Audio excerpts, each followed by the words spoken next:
जी नमस्ते, मैं विक्रांत newstech.com के लिए। और अभी हमारी चुनावी यात्रा अमेठी से होकर अयोध्या की तरफ बढ़ रही है और हम मौजूद हैं अमेठी के अमेठी विधानसभा में। इस जगह का नाम है मुंशीगंज। अमेठी से अभी वर्तमान में भारतीय जनता पार्टी से विधायक है गरिमा सिंह, जिन्होंने चर्चित गायत्री प्रजापति को चुनाव हराया था। समाजवादी पार्टी की सरकार में गायत्री प्रजापति कैबिनेट मंत्री थे। तो ये अमेठी विधानसभा सीट है, गांधी परिवार का गढ़ माना जाता है और वर्तमान में 2019 में स्मृति ईरानी यहाँ से चुनाव जीती थी। तो पहला सवाल जो हम अमेठी के लोगों से पूछ रहे हैं, गौरीगंज में भी हम रुके हुए थे, वहाँ भी हमने पूछा। 2014 में राहुल गांधी एक बहुत मजबूत लड़ाई थी और जीत गए थे चुनाव। 2019 में राहुल गांधी चुनाव हारते हैं और 2019 में चुनाव हारने के बाद से पहली बार वो आए थे अभी कुछ दिन पहले। अमेठी की यह लोकसभा सीट गांधी परिवार का गढ़ बची हुई है। जी हाँ, मतलब गांधी परिवार का यहाँ असर है?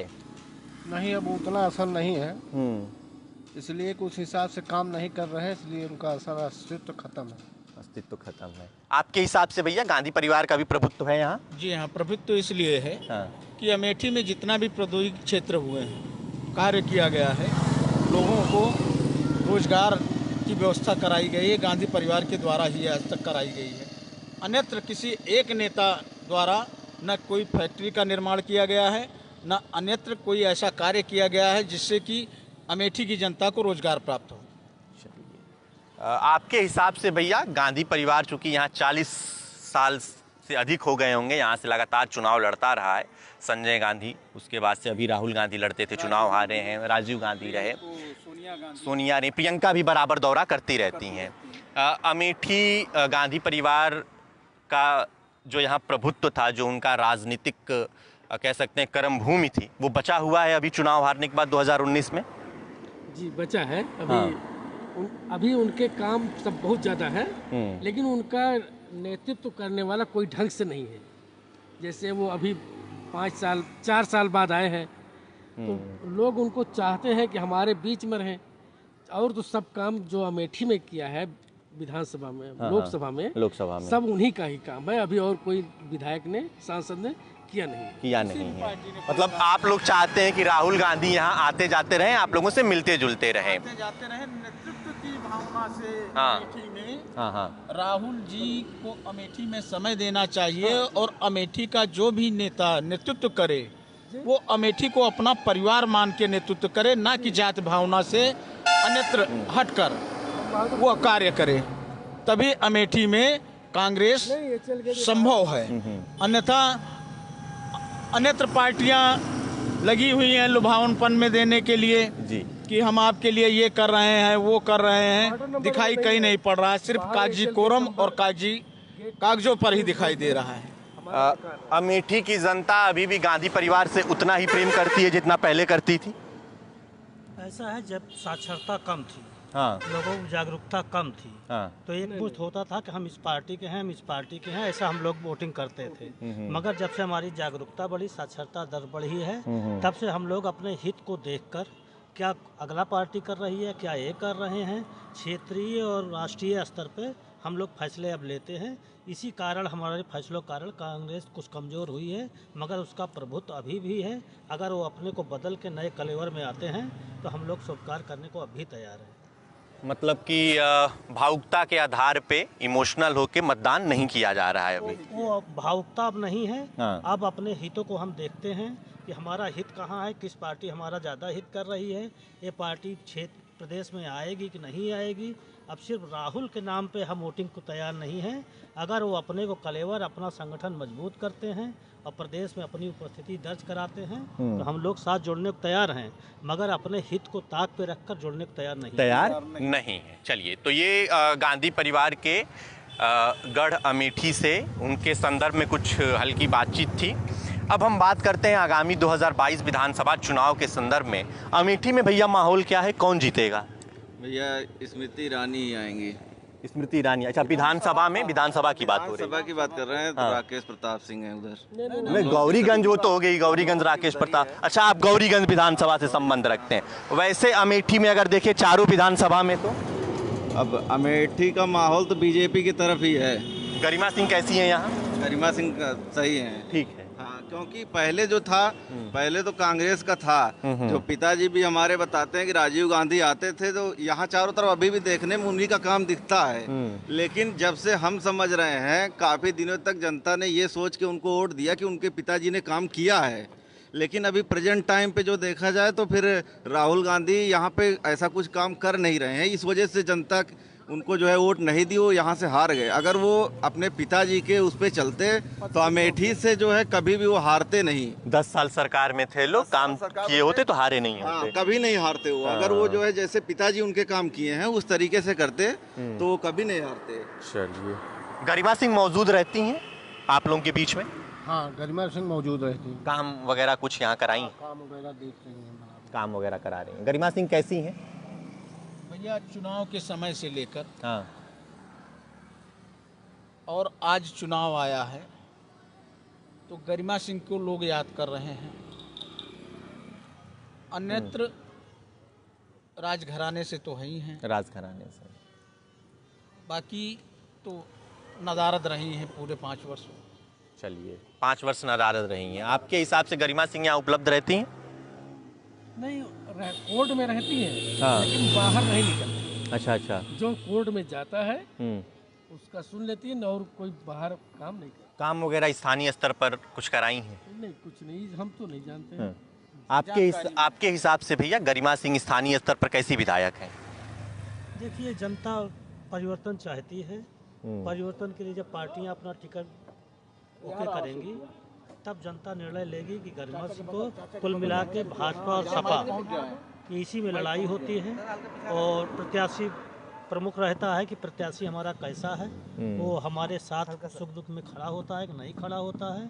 और टिकट मिलने के बाद ही जनता निर्णय ले पाएगी किसके साथ हम जाना चाहेंगे। तो स्थानीय स्तर पर मुकाबला सपा बनाम भाजपा है? जी बताएं। सपा बनाम भाजपा ही लड़ाई होने वाली है आने वाले चुनाव में, या कांग्रेस या बसपा भी लड़ेगी?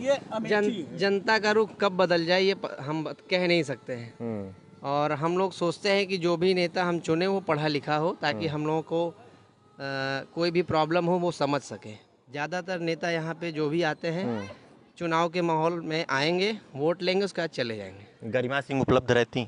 भाई वो उनका यहाँ पे निजी मकान है, महल है, तो वो तो उपलब्ध रहती है। जनता के बीच में काम वगैरह?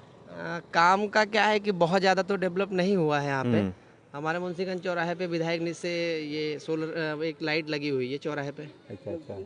और रात भर ये जलती है, ये विधायक निधि से अभी लगी हुई है। ठीक है। अब भैया आपके हिसाब से सपा बनाम भाजपा मुकाबला है या कांग्रेस बसपा का भी एंगल मौजूद है? अमेठी में राजनीतिक पैटर्न समीकरणों पर आधारित होता है। हाँ। कि पार्टी टिकट किसको दे रही है, कौन इस योग्य है कि वो अमेठी की जनता का सम्मान करेगा। और अभी तो किसी का क्लियर ही नहीं है कि सपा में किसको टिकट मिल रहा है, भाजपा किसको टिकट दे रही है, कांग्रेस किसे टिकट दे रही है, बसपा किसे टिकट दे रही है। जब तक ये क्लियर नहीं होगा तब तक मुकाबला कहीं बन ही नहीं रहा किसी के बीच में। अभी आपके हिसाब से बढ़त में कौन है अगर टिकट नहीं घोषित हुआ है तो? अभी तो मौजूदा विधायक भारतीय जनता पार्टी बढ़त में है अभी तो मौजूदा। और गायत्री प्रजापति का यहाँ अभी क्या माहौल है? पिछली बार तुमको सपा ने टिकट दे दिया था। पिछली बार सपा ने टिकट दे दिया था, अब की बार बड़ा मुश्किल है उन्हें टिकट मिलना। हाँ।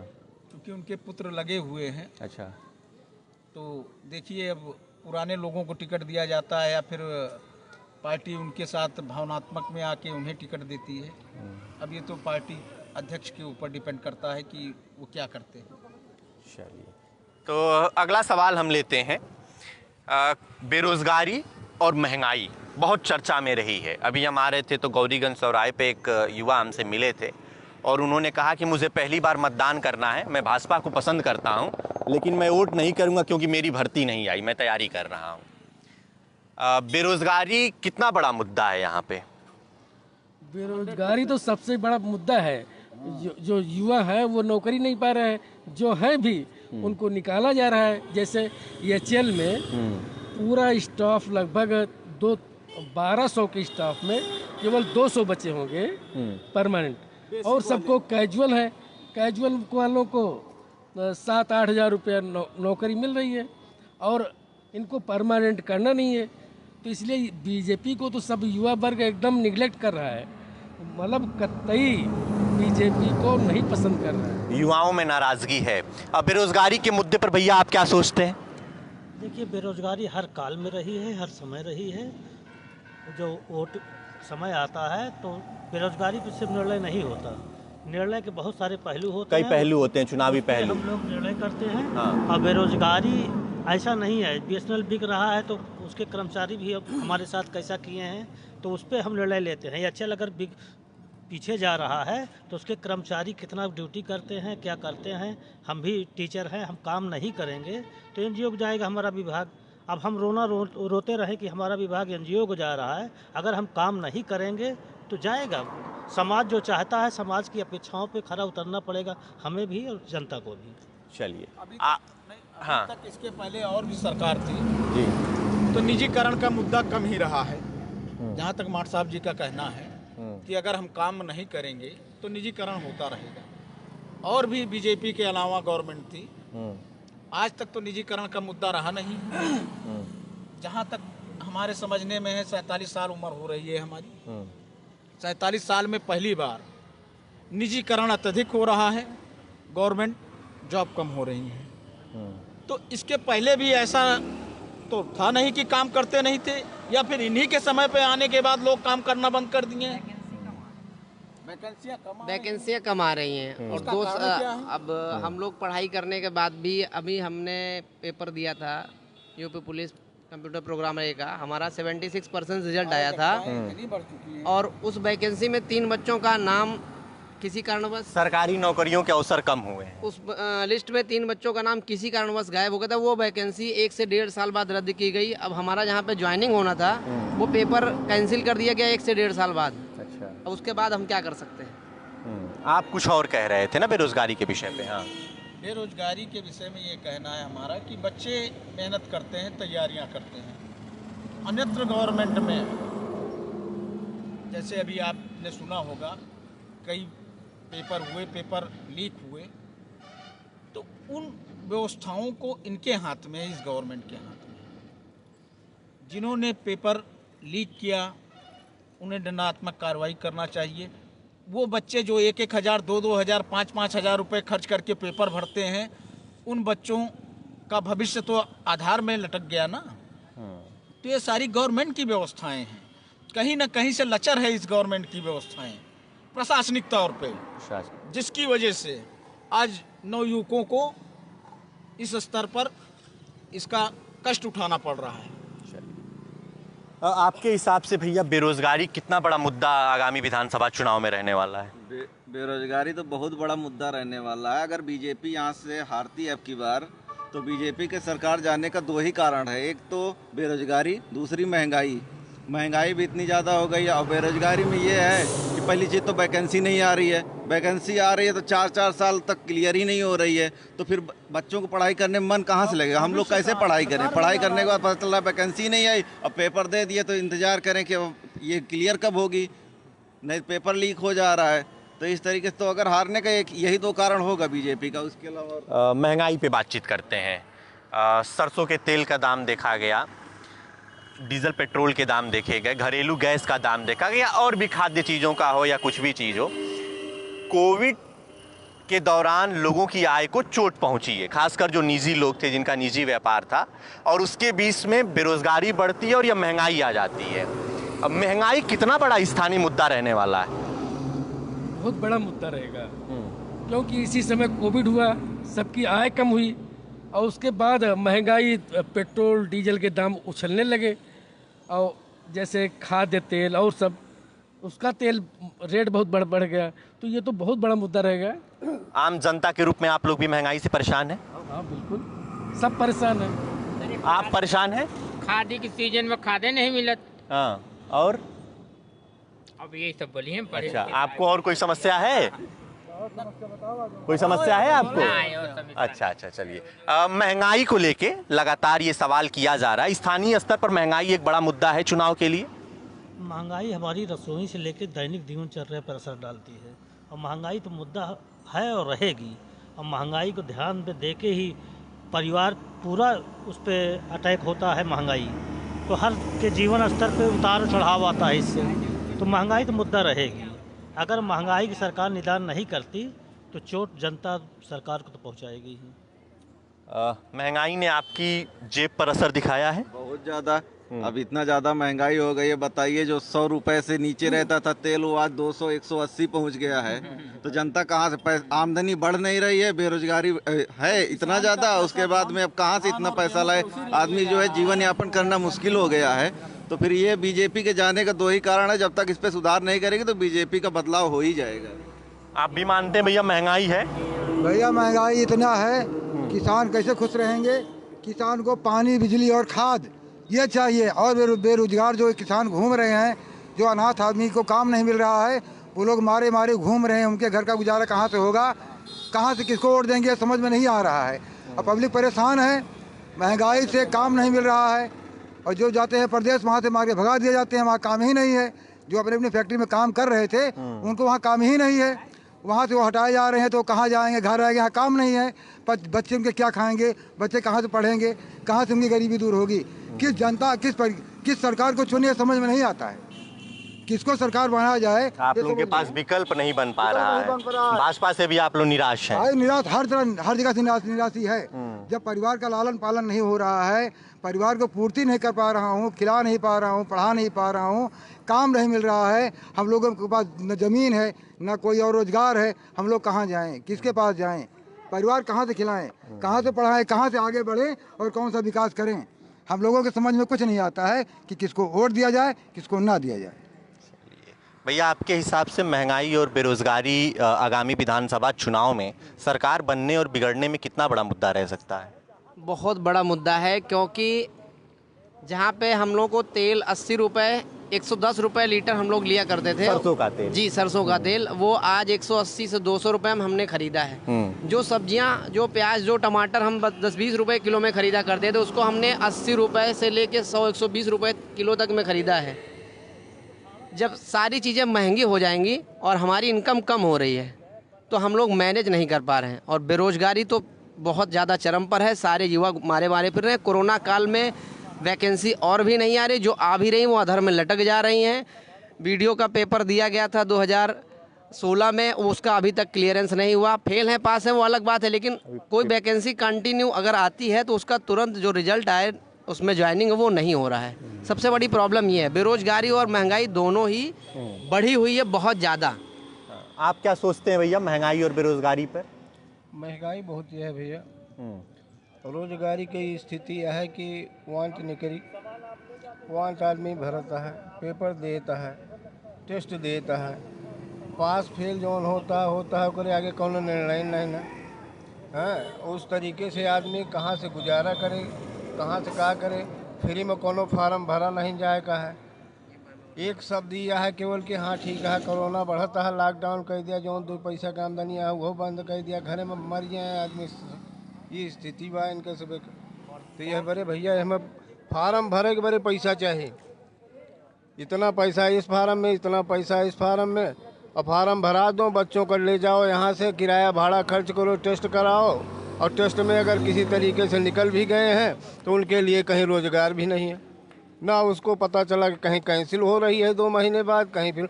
तो फ़ायदा क्या हो रहा है कि पैसा भी जो 2-4 पैसा गरीबी में आदमी इकट्ठा करके ले जाके बच्चों को अपने सम्मिलित करवा रहा है परीक्षा में, और उसके बाद उत्तीर्ण होने के बाद भी अगर कोई रिस्पांस नहीं मिल रहा है तो क्या फ़ायदा है? क्या टेस्ट देने से क्या फ़ायदा है? और लड़कों का भविष्य ऐसे अनिकाल से क्या फ़ायदा है? बेरोजगारी और महंगाई बहुत बड़ा मुद्दा है। बेरोजगारी और महंगाई भी बहुत बड़ा मुद्दा है। इस गवर्नमेंट के पहले भी इतनी महंगाई कभी नहीं थी। जो चीज़ सत्यता है, ना बिजली महंगी थी, ना पेट्रोल महंगा था, ना गैस महंगी थी, ना आपका खाद्य पदार्थ महंगा था। जितनी महंगाई हुई है सब इसी गवर्नमेंट में हुई है। और इनकम जीडीपी आपके यहाँ 0% पहुँच गई है। आम लोगों के लिए इनके यहाँ नियम और कानून है, और राजनेताओं के लिए पेंशन छोड़ दीजिए। आप ये चुनाव करवा रहे हैं कोविड के टाइम पे भी, बड़ी बड़ी लाख लाख लोगों की रैलियां हो रही हैं। लाख लाख करोड़ करोड़ लोगों की रैलियां हो रही हैं। उनके लिए कोई नियम और कोई कानून नहीं है, लेकिन जो है व्यापारियों के लिए लॉकडाउन है। व्यापारियों के लिए लॉकडाउन है। यही माननीय सांसद जी, हमारे यहाँ की स्मृति ईरानी जी, इसके पहले कांग्रेस गवर्नमेंट थी, गैस 555 रुपए की हुई, सिलेंडर लेके रोड पे खड़ी हो जाती थी, सब्सिडी नहीं आ रही, गरीब जनताओं को जो है मारा जा रहा है। पेट्रोल महंगा हुआ, मोटरसाइकिल रैलियां निकाल दिया करती थी, गैस महंगी हुई, लेके सिलेंडर रोड पे बैठ जाया करती थी। आज इन्हें नहीं दिखाई पड़ रहा है कि ये महंगाई चरम सीमा पर कहाँ जा रही है। आप सांसद हैं अमेठी की, आपको देखना चाहिए, क्योंकि आप इन जगहों से, इन चीजों में आपने आंदोलन किया है। आज आप कहाँ हैं? ठीक। सबसे बड़ी महंगाई और सबसे बड़ी, जब तक हम नहीं है तब तक हमें महंगाई नहीं दिख रही है, जब हम आ गए तब महंगाई ही नहीं दिखती है। चलिए, तो ये महंगाई और बेरोजगारी का हमारा सवाल हो गया। आखिरी सवाल है, योगी आदित्यनाथ मुख्यमंत्री के तौर पर कितने सफल हुए हैं और क्या सत्ता परिवर्तन उत्तर प्रदेश विधानसभा चुनाव में होने जा रहा है? योगी जी बहुत सफल हुए हैं। योगी जी के ऊपर कोई टिप्पणी नहीं कर सकते। स्थानीय स्तर पे नाराजगी है, स्थानीय मुद्दों पे नाराजगी। आपके हिसाब से भैया? योगी प्रदेश के सबसे सफलतम मुख्यमंत्री रहे हैं। उनकी कर्मठता और ईमानदारी और जो जुझारूपन है किसी मुख्यमंत्री में नहीं देखने मिला। जो समस्याएं हैं हमारी, महंगाई और बेरोजगारी वास्तव में है, मगर योगी जी से कोई नाराजगी नहीं। योगी जी से कोई आपको? नहीं, कोई नाराजगी। योगी जी से कोई नाराजगी नहीं है। आपकी भैया? नहीं, योगी जी से नहीं है, बस केवल उनको दो चीजों पे ध्यान देना पड़ेगा। केवल बेरोजगारी और महंगाई, बाकी उनके जितने काम है उससे हम संतुष्ट हैं। संतुष्ट हैं? हाँ, बस केवल बेरोजगारी और महंगाई पे वो ध्यान दे दें तो वो उनकी सत्ता जाने वाली नहीं है। आपके हिसाब से? कानून व्यवस्था उनकी बहुत अच्छी है, हम लोगों को पसंद है। अच्छा। उनका कार्य सबसे अच्छा है, लेकिन हम लोगों को रोजगार मिल जाए और हम लोगों को जो यहाँ महंगाई है उस पर थोड़ा सा अगर वो विचार आराम मिल जाए तो योगी जी बढ़िया है आप लोगों के लिए। योगी सरकार हम लोगों के लिए ठीक है। ठीक है। योगी सरकार गलत नहीं है। योगी सरकार का कानून टाइट है, काम सही है और जो काम है मजबूत है। मजबूत काम, आज चालू काम कोई नहीं है, जनता इससे खुश है। आपके हिसाब से भैया? योगी जी का व्यक्तित्व और उनकी कार्यशैली हमें बिल्कुल पसंद है। हम लोग परेशान वहाँ हैं, जैसे पढ़ाई कर लिए, फॉर्म भरना है तो फॉर्म फीस कम रखी जाए। अब अगर 1500-700 रुपये फॉर्म फीस रखी जाएगी और साल भर में हमने 10 फॉर्म भरने हैं तो हमको 10,000 रुपये प्लस पेपर देने जाने के लिए 1,000 रुपये पर पेपर का किराया भाड़ा लगेगा। अगर कहीं रात में स्टे कर रही है तो वो अलग है। उन सब चीज़ों पे ध्यान दिया जाए, फॉर्म फीस कम कर दी जाए और कोरोना टाइम में यदि स्कूल बंद होता है तो बच्चों की फीस जो है माफ़ कर दी जाए। सबसे बड़ा प्रॉब्लम ये होता है कि अगर हम लोग कोरोना टाइम में इनकम नहीं कर पा रहे हैं, उसके बाद स्कूल में फीस भी देना है, ये हम लोग के लिए प्रॉब्लम होती है। और महंगाई बेरोजगारी तो बहुत ज़्यादा है, उससे हम लोग की जेब एकदम खाली है। इनकम हम लोग सुबह से बैठे हैं, सभी लोग यहाँ पे लगभग व्यापारी हैं। अभी 100 रुपए का भी किसी के पास में इनकम नहीं आई है, तो ये बाजार बहुत टूटा हुआ, बहुत ज़्यादा। तो इन पे बहुत ध्यान देना पड़ेगा। हम लोग बहुत परेशान हैं और उनकी जो कार्यशैली है वो अच्छी है, हमें उनसे कोई नाराज़गी व्यक्तिगत नहीं है। हम चाहते हैं कि हमारे यहाँ बिजली अच्छी रहे, सड़क अच्छी रहे। हाँ, हमारे यहाँ पे फैक्ट्री, जब से स्मृति ईरानी जी आई हैं सांसद, कोई फैक्ट्री उन्होंने नहीं डाली। हम चाहते हैं कि 2-3-4 फैक्ट्रियाँ हमारे यहाँ पे आ जाएं, जिससे हम लोगों का रोजगार भी बढ़े और हम लोगों के यहाँ पे साधन आने जाने का व्यापार भी बढ़े, वो भी बढ़े। उसके लिए हम रिक्वेस्ट करेंगे उनसे। आपके हिसाब से भैया योगी आदित्यनाथ मुख्यमंत्री के रूप में बेहतर साबित हुए हैं? उनकी कार्यशैली अपने आप में निपुण है, बट 2-3 चीज़ें हैं जिसमें वो विफल रहे हैं।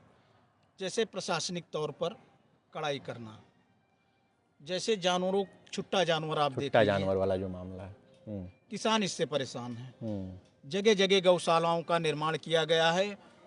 लेखपाल, ग्राम प्रधान और सेक्रेटरी द्वारा ये कहा गया है कि किसी भी गांव में छुट्टा जानवर नहीं मिलना चाहिए। आप आ रहे होंगे, गौरीगंज से ही आ रहे हैं। हाँ, गौरीगंज से। आपको सैकड़ों जानवर रोड पे किनारे किनारे और किसानों की फसल खाते हुए आपको दिखे होंगे।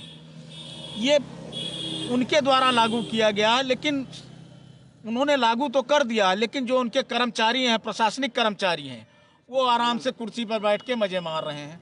1076 पर आप कॉल कीजिए, अपना समस्याओं को आप बताइए, शिकायत दर्ज करवाइए। आप तहसील से क्या करते हैं, लेखपाल कानून गो तहसीलदार निस्तारण कर दिया गया है, मौके पर कोई उपस्थित नहीं होता है। अब ये बताइए कैसी आपकी इन व्यवस्थाओं को मान लिया जाए कि चुस्त दुरुस्त है? योगी जी से मतलब व्यक्तिगत रूप से आप लोग संतुष्ट हैं, लेकिन जो स्थानीय स्तर पर अनियमितताएं दिख रही हैं उससे आप लोग परेशान द्वारा हैं। दिखाई जा रही है कर्मचारियों द्वारा, उससे आप लोग परेशान उससे हैं। असंतुष्ट हैं। इस पर उन्हें शिकंजा कसना चाहिए और उन लोगों से ये पूछना चाहिए या मांगना चाहिए कि जो भी कार्य किए गए हैं क्षेत्र में उसकी रिपोर्ट हमें प्रस्तुत की जाए कि कितनी सफल हुई है। ठीक है। आप भैया योगी आदित्यनाथ के काम से खुश हैं? हाँ भैया, खुश योगी हैं? आदित्यनाथ काम से खुश हैं। चलिए, तो ये थी हमारी स्पेशल रिपोर्ट मुंशीगंज अमेठी से और हमारे सहयोगी आनंद मिश्रा के साथ। और आपने जैसा कि इस रिपोर्ट के जरिए देखा होगा कि योगी आदित्यनाथ चेहरे के रूप में इन लोगों के लिए ठीक हैं, लेकिन बेरोजगारी, महंगाई और स्थानीय स्तर पर जो कुछ स्थानीय मुद्दे हैं उनसे जनता परेशान है। छुट्टे जानवरों का सवाल था, जो कोविड के बाद व्यापार में कमी आई है उसका सवाल है, स्थानीय स्तर पर रोजगार के अवसर हों या फिर जिस तरीके से महंगाई बढ़ी है, खाद की कमी का जिक्र किया गया, जैसे तमाम मुद्दे मौजूद हैं। लेकिन निष्कर्ष ये है कि योगी आदित्यनाथ से शिकायत नहीं है बल्कि यहाँ के स्थानीय जनप्रतिनिधियों से शिकायत है। हाँ, एक बात हम ये कहना चाहेंगे कि जो अयोध्या में मंदिर बन रहा है उसके लिए हमें बहुत खुशी है, और काशी विश्वनाथ का जो मंदिर बन रहा है कॉरिडोर, उससे भी हम बहुत खुश हैं। लेकिन हम अगर दर्शन करने जा रहे हैं तो हमारी जेब में हमें चाहिए पैसा। मंदिर तक हम तभी जा पाएंगे जब हमारी जेब में पैसा होगा, प्रसाद हम तभी चढ़ा पाएंगे जब पैसा होगा। आस्था हमारी पूरी है। ये दोनों काम हमें बहुत अच्छे लगे, लेकिन हम ये चाहते हैं कि हमारे लोगों की इनकम आय बढ़े तो हम मंदिर भी जाएंगे और बाजार में भी रोजगार भी सबके लिए उपलब्धता जरूरी है। तो सवाल आय का है, सवाल रोजगार का है, सवाल महंगाई का है, सवाल स्थानीय मुद्दों का है। और मेरी यह स्पेशल रिपोर्ट हमारे सहयोगी आनंद मिश्रा के साथ newstech.com के लिए। जय हिंद, जय भारत।